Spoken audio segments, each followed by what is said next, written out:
Bienvenue à tous dans cette nouvelle vidéo. Alors après avoir vu comment projeter une force sur un repère orthonormé, maintenant on va voir une application de ça. Alors c'est une application que nous avons vue dans notre corps. C'est une application qui traite l'équilibre d'un corps solide sur un plan incliné par un angle alpha par rapport à l'horizontale, de sorte que le contact entre le corps S et le plan incliné se fait sans frottement. Alors l'objectif de cette application est de déterminer les intensités de toutes les forces appliquées au corps S. Pour faire ça, on a généralement 4 étapes à suivre. La première étape, c'est de toujours faire l'inventaire de toutes les forces extérieures appliquées au corps S. Alors dans ce cas, le corps S s'exercer à la première force, c'est le poids P. C'est une force qui est toujours dirigée vers le bas et toujours appliquée au point G. C'est le centre de gravité du corps S. La deuxième force, c'est la réaction R. Alors on a la réaction R car on a un contact entre le plan incliné et le corps S. Nous avons représenté la réaction. Dans ce cas, elle est perpendiculaire car le contact est sans frottement. La troisième force et la dernière force, c'est la tension du fil T. C'est une force qui est toujours dirigée du corps S vers le fil. C'est une force qui est toujours appliquée au point de contact entre le corps S et le fil. Alors maintenant, on va essayer de construire ou bien tracer la ligne polygone. Alors, on a le corps S, il est en équilibre. Alors, d'après la deuxième condition d'équilibre, on va essayer de tracer une ligne polygone qui est fermée. Alors, la première des choses à faire, c'est de toujours calculer le poids P à partir de son expression P égale à 1 fois G et de le tracer en utilisant une échelle appropriée. Alors, toujours P est dirigé vers le bas et toujours appliqué au point G. La deuxième des choses à faire, c'est de tracer la ligne d'action de la force R, de sorte que cette ligne forme un angle alpha avec le poids P. Ça veut dire que l'angle entre la réaction R et le poids P, c'est l'angle alpha. Alors, on peut déterminer ça facilement. Alors, on a d'après notre schéma, on a P est perpendiculaire au plan horizontal et on a R est perpendiculaire au plan incliné. Une propriété mathématique des angles dit que deux angles de côté perpendiculaires sont égaux. La troisième chose, la dernière chose à faire, c'est de tracer la tension des fils T à l'extrémité de P, de sorte que T est perpendiculaire à la ligne d'action de la force R. Alors, on a la force T, c'est une force horizontale au plan incliné, et on a R est perpendiculaire au plan incliné. C'est pour cela T est perpendiculaire à R. Et finalement, on trace, ou bien on ferme notre ligne polygone par le traçage de la réaction R. Alors on trace la réaction R à l'extrémité de T. Alors voilà notre ligne polygone. Et à partir de cette ligne polygone, on peut déterminer les intensités de la force T et de la force R. Alors la deuxième étape, c'est d'écrire la deuxième condition d'équilibre. Puisque le corps S est en équilibre, à partir de la deuxième condition, la somme vectorielle de ces forces appliquées sur le corps S est nulle. Ça veut dire que P plus R plus T égale au vecteur nul. La troisième étape, c'est d'essayer de déterminer les coordonnées de ces forces, les coordonnées de P, R et T. C'est pour cela on va choisir un repère orthonormé constitué de deux axes, l'axe des abscisses X et l'axe des ordonnées Y.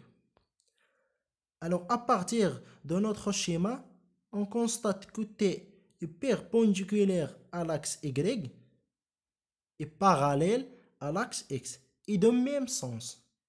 Donc, la tension T a deux coordonnées. La projection sur X, c'est la coordonnée Tx. La projection sur Y, c'est la coordonnée Ty. De sorte que Tx égale à plus T. Pourquoi plus T? Car T est parallèle à l'axe X et de même sens. Ty égale à 0 car T est parallèle à l'axe Y. De même, la réaction a deux coordonnées, la coordonnée Rx et la coordonnée Ry.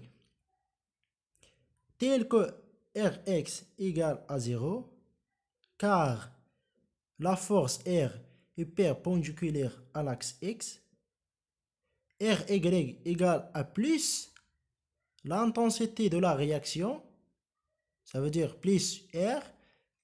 Pourquoi? Car R est parallèle à l'axe Y et de même sens.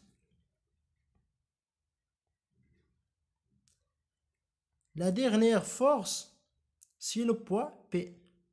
On va essayer de déterminer Px et Py. Alors, le poids P forme un angle alpha avec l'axe des ordonnées Y. La projection de P sur X va nous donner Px et de même la projection de Y ou bien de P sur l'axe Y va nous donner Py. Alors si on translate Px à l'extrémité de P, on trouve un triangle rectangle. Donc on peut écrire les relations trigonométriques. Ça veut dire le sinus de l'angle alpha et le cosinus de l'angle alpha. Alors de sorte que Tx, ou bien de sorte que Px représente le côté opposé à l'angle alpha, Py représente le côté adjacent de l'angle alpha. Alors, sinus alpha est égal à moins Px sur P. Pourquoi on met ici moins? Car le sens, ou bien la force P, et l'axe X ont de sens opposés. Et donc, à partir de l'expression de sinus alpha, on peut déterminer l'expression de Px. Px, dans ce cas, égale à moins P fois sinus alpha est égal à moins mg fois sinus alpha. Maintenant, pour le cosinus. Alors, le cosinus de l'angle alpha est égal à moins Py sur P. Pourquoi on met ici moins? Car la force P et l'axe Y ont de sens opposés. Selon le même sens, on met plus. Selon de sens opposés, on met moins. Alors, à partir de l'expression de cosinus alpha, on peut déterminer Py. Le Py dans ce cas égale à moins P cosinus alpha qui est égal à moins mg fois cosinus alpha. Alors la quatrième étape et la dernière étape à suivre, c'est de projeter la relation du deuxième condition d'équilibre. Alors, cette relation, c'est la somme vectorielle des forces P plus R plus T nul. Ça veut dire que P plus R plus T est égal au vecteur nul.